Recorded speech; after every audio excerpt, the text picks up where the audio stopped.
E aí, Raí, surge mais um papo. Hoje teve uma entrevista para o Capello na N Sports, que foi do Júlio Casares, onde ele falou que ele está preparando um estudo para separar o social do futebol. Bora ouvir então aqui o que disse o Júlio Casares para a gente comentar em cima depois. Ele tem que ser transformador. E eu encomendei um estudo, estou falando em primeira mão para você, até porque é muito recente, nem meus pares estão sabendo, que é encomendar para uma separação administrativa do futebol com o social. Eu acredito que isso vai ser bom para o social e muito bom para o futebol. Não que o social hoje atrapalhe, eu dei uma autonomia para o social muito elevada. Eu tenho um diretor, que é o Dedé, muito ativo, o sócio está muito feliz, etc. Mas essa autonomia eu quero que vire uma separação jurídica e administrativa. Então eu estou encomendando um estudo que vai ser o nosso próximo passo. Aí eu vou terminar 26 dizendo assim, olha, deixei um legado, com o apoio dos ex-presidentes, do Pimenta, do Paulo Amaral e de tantos outros, que vão nos ajudar nesse objetivo. Eu imagino que os filhos dos nossos torcedores e netos, e nós mesmos, com saúde, se Deus quiser, cheguemos em 2030, cheguemos em 2030 com muito orgulho de uma obra. Eu olho Morumbis agora, Morumbis, que foi o name rights que nós vendemos, e olho e vejo lá a infraestrutura de uma obra magnífica. Ontem, com as chuvas que deram, esses dias que deram chuvas em São Paulo, se não tivesse apenas o buraco do piscinão, que a obra, claro, ainda está em 60%, já tinha alagado a área social. Então, os 2 piscinões, a canalização do córrego, vai trazer para o patrimônio do estádio algo inigualável, que era uma reivindicação de 40 anos, que nós lutamos junto com os sócios, junto com os conselheiros e conseguimos essa conquista para a região, porque era uma região que sofria muito. Eu participo muito no social, agora menos, porque eu não tenho muito tempo, e eu vi as casas, as vizinhas, vende-se. Hoje tiraram as placas. Então as casas valorizaram, as pessoas. Eu acho que tudo isso traz para o São Paulo um valor agregado ao patrimônio incomensurável. Estou também fazendo agora uma atualização do valor patrimonial do clube. Isso tudo vai ser importante. E outra coisa, até me dando oportunidade, Rodrigo, muita gente fala assim, o São Paulo vai dar superávit porque vendeu o jogador. Não, são inúmeras ações que o torcedor não vê. Planejamento tributário, acordos tributários, acordos jurídicos, situações de controle de despesa, cancelamento de projetos que não foi esse ano, será ano que vem. Tudo isso é planejado, porque parece o seguinte, vai dar superávit porque vendeu o jogador, e aí vem aqueles rapazes inexperientes, alguns que nunca venderam talvez um sorvete numa unidade de negócio, que é muito bacana, mas ele fala preço de banana ou preço de sorvete. Não é bem assim. Então eu acredito muito que as ações do São Paulo vão deixar um legado para as próximas gerações. Agora, e o próximo passo é essa separação do futebol. É um plot twist, como a gente chama Sim, nas séries, né? Porque chega ao fim e ainda tem um clímax, uma mudança. Essa separação ela pode ocorrer, inclusive, com uma SAF. Porque o São Paulo pode abrir uma SAF, colocar o futebol dentro e não vender. Não vender, ela não institucionalizar no sentido comercial. Isso, a Associação Civil seria dona de 100% dessa SAF, só que haveria uma separação de CNPJ, inclusive, mas principalmente da sua governança, estrutura, administradores, etc., para que o futebol fosse destacado. Bom, vamos lá. Tá aí a aspa do Júlio Casares em relação a essa separação. Eu vou puxar aqui, Raí Monteiro, uma matéria do GE de 2021. São Paulo nomeia comitê de estudos para a separação do futebol do clube social. Veja os detalhes. E aí, então, né, aqui diz na matéria que foram então nomeados conselheiros, o Adilson, José Alberto dos Santos e o Vinícius Medeiros Leites, e também o Juliano De Pietro, advogado, como consultor do projeto.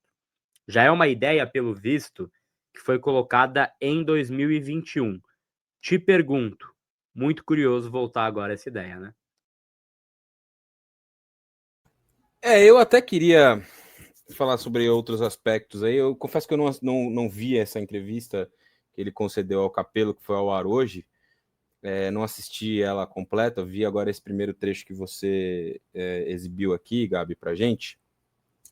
Mas assim, eu estava aqui ouvindo e pensando, né? A obra do córrego que está rolando lá na porta do estádio é uma obra do São Paulo? É do clube? Ou é uma obra do governo, prefeitura? É uma obra da prefeitura. Da prefeitura da cidade de São Paulo, né? Entendi. Claro, pode haver ali uma intervenção dele no sentido de buscar, falar, enfim, tentar ajudar, mas me parece que não é uma obra do São Paulo, né? Sobre casas valorizam, desvalorizam na região, acho que isso é pouco relevante para o clube, mas as casas que estão à venda na região do estádio do Morumbi, elas não estão à venda porque alaga o Clube Social de São Paulo. Elas estão à venda porque o bairro do Morumbi é um dos bairros com maior índice de assalto na cidade de São Paulo. Isso não tem nada a ver com o clube, não tem nada a ver com obra de córrego. O bairro do Morumbi é um dos bairros que mais tem com mais alto índice de assalto na cidade de São Paulo. Por isso as pessoas vendem as casas que tem lá. Não é porque tem uma obra que está canalizando água para um córrego para não encher o clube social. Que ótimo que a prefeitura de São Paulo está pensando em fazer algo para que as casas das pessoas não encham de água, para que as vias não encham de água, né? Que bom, mas isso tem nada a ver com o clube. E um outro aspecto desse trecho aí que você nos exibiu, sobre especificamente, ele fala aí do São Paulo vai dar superávit porque vendeu o jogador, vendeu a preço de banana, né? Que algumas pessoas não sabem nem o preço de uma unidade de sorvete. É verdade, Júlio, eu concordo com você nisso. Eu, por exemplo, eu sou jornalista, eu nunca vendi nada na minha vida. Não sei vender nada, nunca trabalhei como vendedor, não tenho algum tipo de empreendimento que faça vendas de alguma coisa, uma loja, qualquer coisa do tipo. Não sei vender mesmo, nada. E aí, quando a pessoa não sabe, outro que está vendendo, né, precisa informá-la de como isso está sendo feito. No seu caso, o clube que você gere está vendendo jogadores por preços abaixo daqueles que habitualmente jogadores dessa mesma idade em outros clubes são vendidos. Então eu acho que você, como presidente do clube, como alguém tão entendido de vendas, como se coloca nessa entrevista, poderia vir a público para explicar então por que jogadores do São Paulo são vendidos por preços de banana, de sorvete, ou porque você acredita que esses preços são ótimos preços. Se você acha que os valores que foram praticados aí nas vendas de Matheus Alves, Lucas Ferreira, Henrique do Carmo, entre outros, foram bons preços, então você que vem a público, convoque uma entrevista coletiva e explique por que você acha que esses valores são bons. Ou explique para leigos, como eu me coloco aqui como um leigo, nunca vendi um sorvete, nem uma banana na vida, por que essas entrevistas são boas, por que essas vendas são boas. Porque aí você só dizer que as pessoas falam, mas não entendem, mas sem trazer um exemplo prático, sem trazer uma explicação prática, aí fica muito vago, né? Aí fica muito vago. Então, eu queria só acrescentar esse ponto, porque beleza, toda vez é a mesma história, né? Ah, não, porque vocês falam que a gente vende jogadores a preço de banana, agora é a preço de sorvete. E não é assim. Então explica por que não é assim, pô. Explica por que a venda foi boa.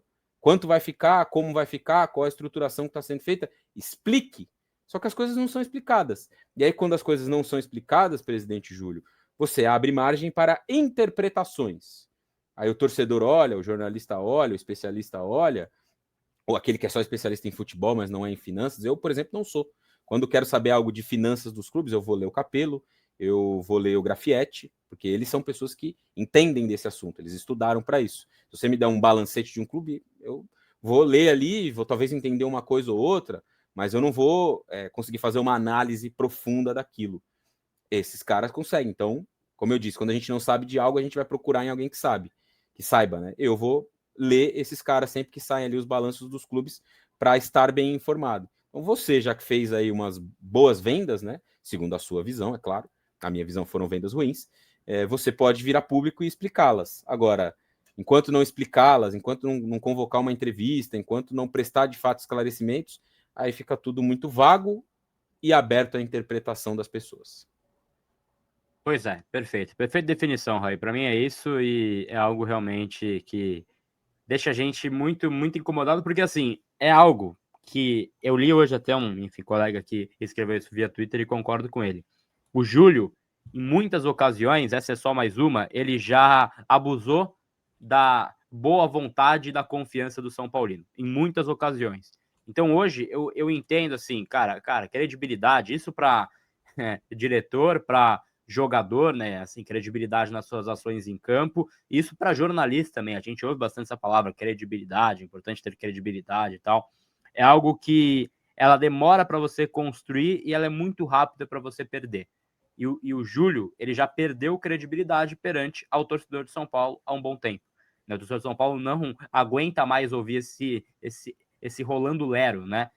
essa coisa mais assim fantasiosa e pouco prática. Então é mais uma entrevista que assim, boa parte da torcida não vai confiar, e dá para questionar quem não confia? Não dá, sinceramente não dá, porque é isso que gera o que faz a ação do presidente do São Paulo. Então é mais uma entrevista que, em tese, tem algo muito importante, mas na prática pode ser que não tenha nada, né? Eu acho que é só importante a gente ficar muito atento a esses pontos.